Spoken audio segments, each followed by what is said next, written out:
Israel की सेना आक्रमणकारी फिलिस्तीनी आतंकवादियों का हिसाब चुकता कर रही है।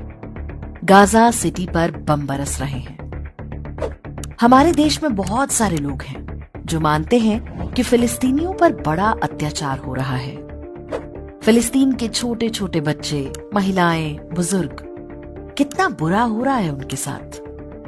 अरे हमास तो स्वतंत्रता के लिए लड़ाई लड़ रहा है। उन्होंने 1000 से अधिक लोगों की हत्या कर दी तो क्या हो गया? महिलाओं और बच्चों को बंधक बनाया तो क्या हो गया? आपको पता है कि इजराइल उन बेचारों के साथ कितना बुरा व्यवहार करता है? बेचारे फिलिस्तीन के लोग, सोचो कितना कठिन है उनका जीवन। कितने अच्छे और प्यारे लोग होते हैं। तभी तो शांति पुरस्कार देने के लिए कांग्रेस की सरकारों को यासिर अराफात से अच्छा कोई और नहीं मिला।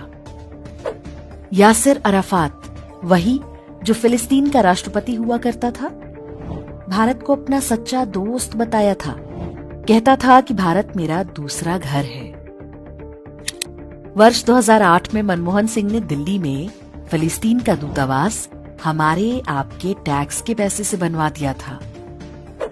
फिलिस्तीन के लोग इतने प्यारे कि भारत की सरकारें चाहे कितनी भी दोस्ती निभाएं, कश्मीर के मुद्दे पर वो हमेशा पाकिस्तान का साथ देते हैं। कारण तो आपको पता ही होगा, हम तो काफिर हैं ना, वाजिबुल कत्ल हैं। हमारा कत्ल करना उनकी आसमानी किताब का हुक्म है।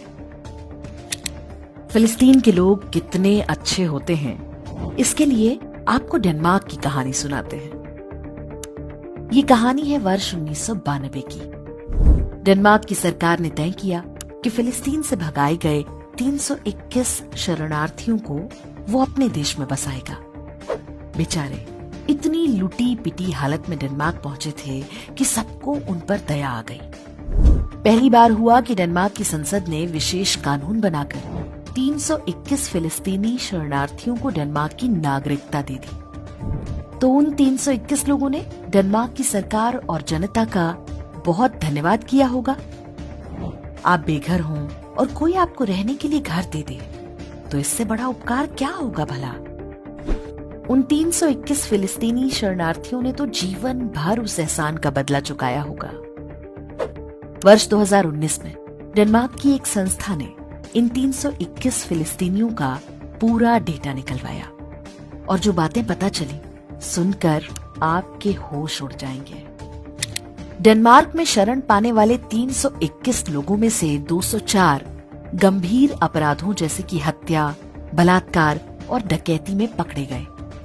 अर्थात डेनमार्क ने जिन फिलिस्तीनियों को मानवता के नाम पर शरण दी थी, उनमें से 64% दुर्दांत अपराधी थे। सभी 321 फिलिस्तीनी शरणार्थियों ने डेनमार्क की जनता के टैक्स के पैसे पर चलने वाली वेलफेयर स्कीमों का लाभ उठाया। चूंकि जीवन जीने के लिए पर्याप्त पैसे डेनमार्क सरकार दे ही रही थी, तो किसी ने नौकरी चाकरी या व्यापार करने की नहीं सोची। सबने एक्स्ट्रा इनकम के लिए अपराध को ही चुना। इन 321 लोगों ने मिलकर 999 बच्चे पैदा किए। अर्थात हर कपल को 6 से अधिक बच्चे हुए। कहने की आवश्यकता नहीं है कि सारा बोझ डेनमार्क के टैक्स पेयर्स ने उठाया। इन 999 बच्चों में से 34% गंभीर अपराधों में विभिन्न अदालतों द्वारा दोषी पाए गए। वर्ष 2011 में फिलिस्तीनी बच्चों का IQ टेस्ट कराया गया। 6 से 11 वर्ष आयु के 257 बच्चों के सैंपल पर टेस्ट हुआ। औसत रहा 85, यानी औसत से बहुत कम।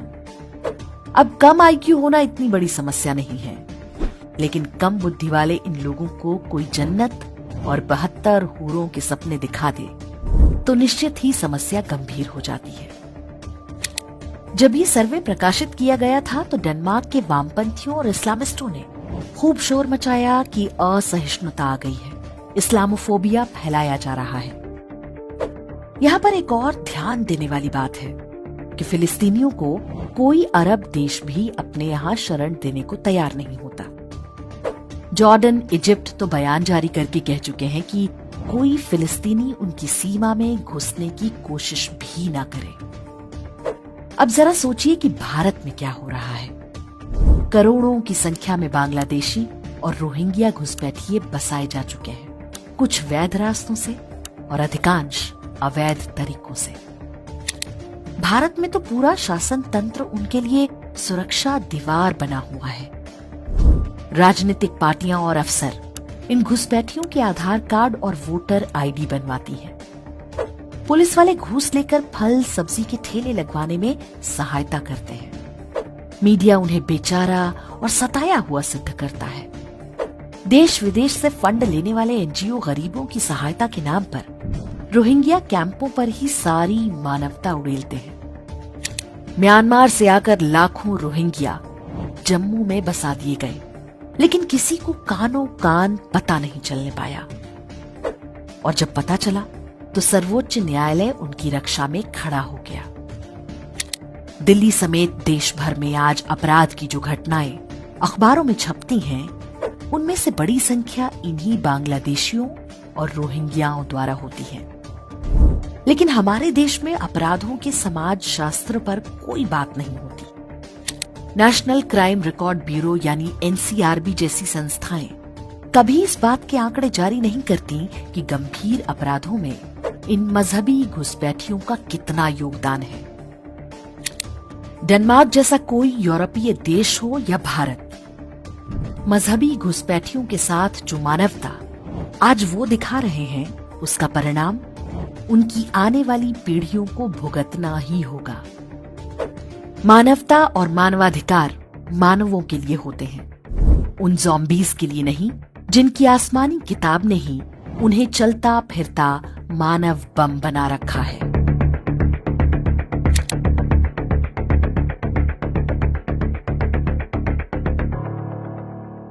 इंडेक्स ऑनलाइन के वीडियो समाज को समर्पित हैं। आप इनको डाउनलोड करके जैसे चाहे वैसे प्रयोग कर सकते हैं। चाहे तो आप हमारे टेलीग्राम चैनल से जुड़ सकते हैं, वहां सारे नए पुराने वीडियो आपको मिल जाएंगे। हमारे सोशल मीडिया लिंक हर वीडियो के डिस्क्रिप्शन में होते हैं। हमारा एकमात्र उद्देश्य हिंदू समाज को जागृत और एकजुट करना है। इसमें सहभागी बने। धन्यवाद।